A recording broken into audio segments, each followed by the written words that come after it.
every time I've been out for an easy run, my heart rate's been really high and I don't really know what's going on. Let's do this. Not even finishing the second one. Where every life's condemned to be undone.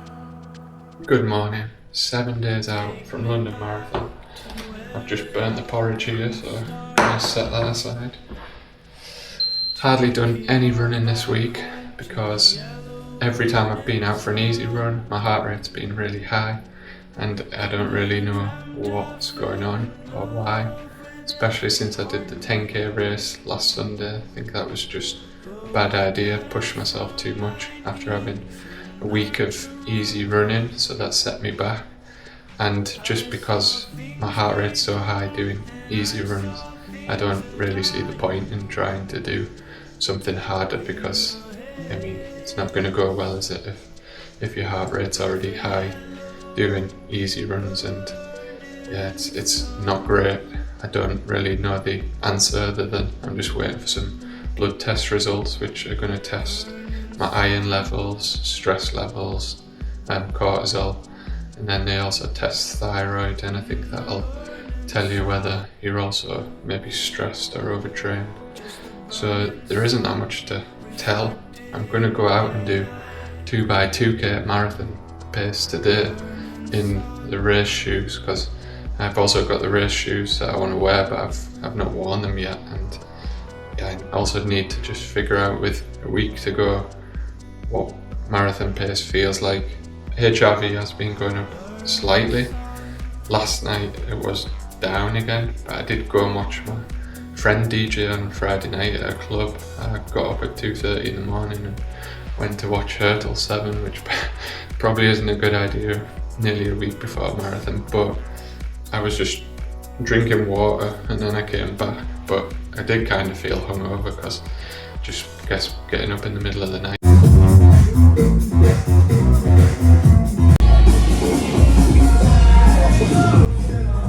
And the moment we've all been waiting for, and that is the big shoe reveal for if I'm going to be running London Marathon.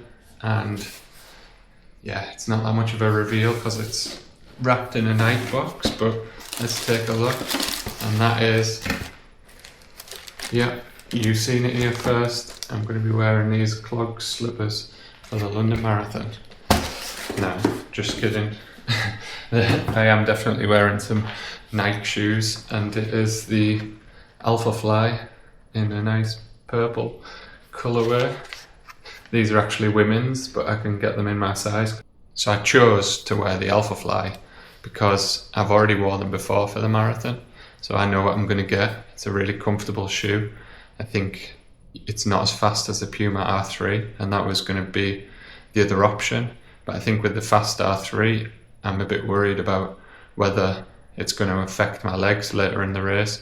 And now that I've missed a few weeks of big training or some key sessions, I don't know how primed my legs are going to be to last the 42. So I think therefore the Alpha Fly is just a safer choice. At London Marathon 2 years ago, I ran 2:32. Last year I ran 2:36, but I was not really in PB shape, or I was also struggling with fatigue at that point last year. It's a recurring factor, a recurring theme. And this year, yeah, the aim 3 or 4 weeks ago, before I started to not feel great, was 2:25.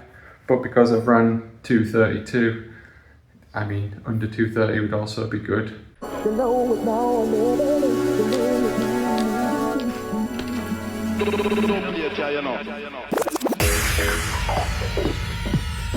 Let's do this. Pray for my heart rate even being lower than it has been this week. One of these Nike shoes is making a ridiculous noise. They're gonna have to get sent back. You must be able to hear it. It's ridiculous. A couple of kilometres in. Heart rate is not amazing, but legs feel really good. And there's a car coming along the cycle path, which is just fucking weird. he definitely shouldn't be coming along there. Anyway, no idea what the guy is doing. Yeah, heart rate. Okay, gonna get going soon. When I hit 3 kilometers, it's a bit windy, so I'm gonna do the first one against the wind in around 3:45, I guess.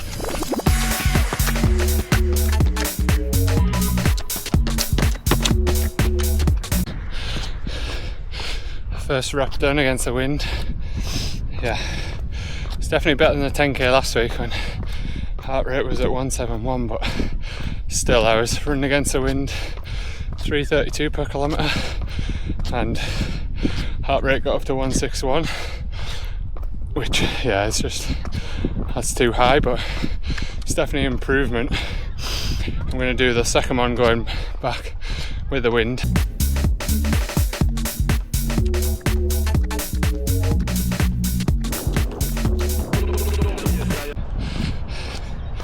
Not even finishing the second one. 1400 metres done. Heart rate was at 163, running at 3:32 with the wind behind me. Yeah, there's no way that I could maintain that for a marathon, so yeah, no idea. Back to the drawing board.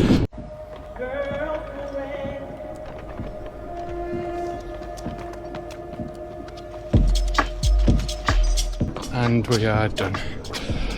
Give it another go again on Tuesday or Wednesday.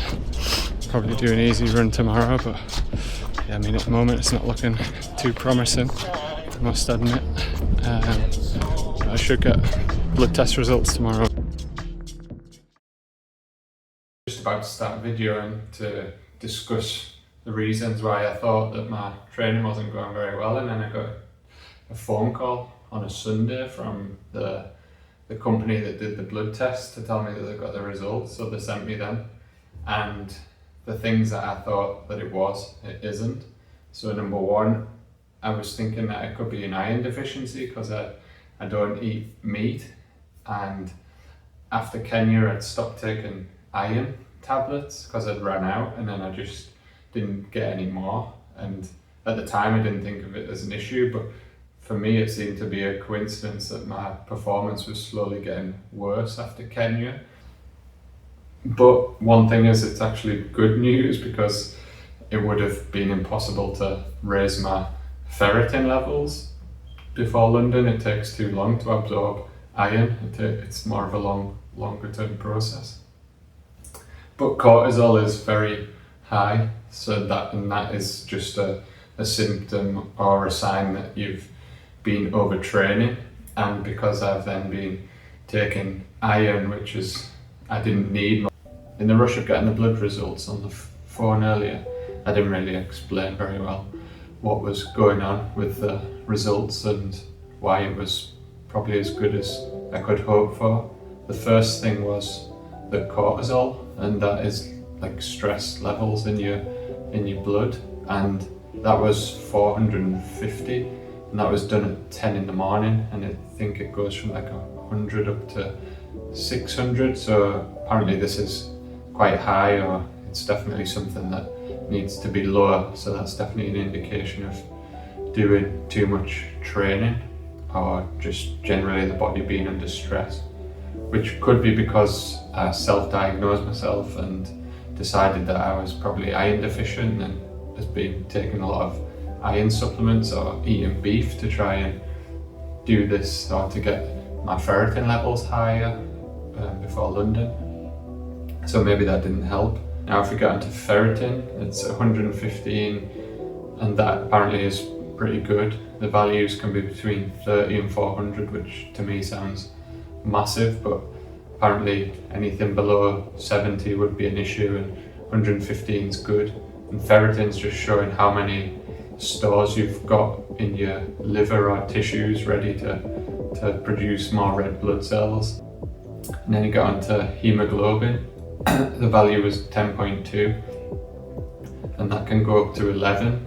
So apparently this is actually really good, and this is the most important thing because this is what's going to carry the oxygen in your blood so it allows the oxygen to bind to the red blood cells and then it drops it back off when it gets to the muscles. But then finally, what could be contributing towards me having low HRV and high resting heart rate or high heart rate when I'm running is the hematocrit, and that is the percentage of blood plasma compared to the red blood cells, and mine's 0.5 and the limit's 0.52.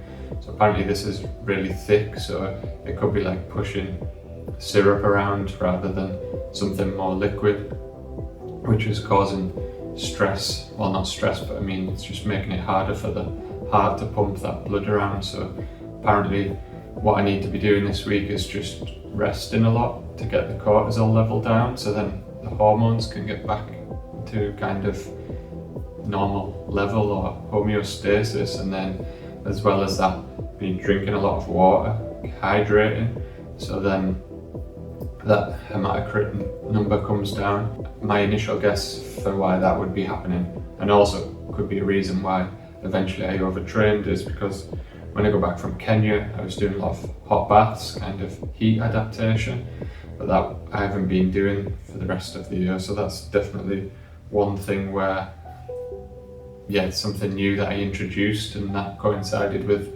performance going down. If we look on the positive side, what do I need to be doing to try and line up in London feeling as good as possible?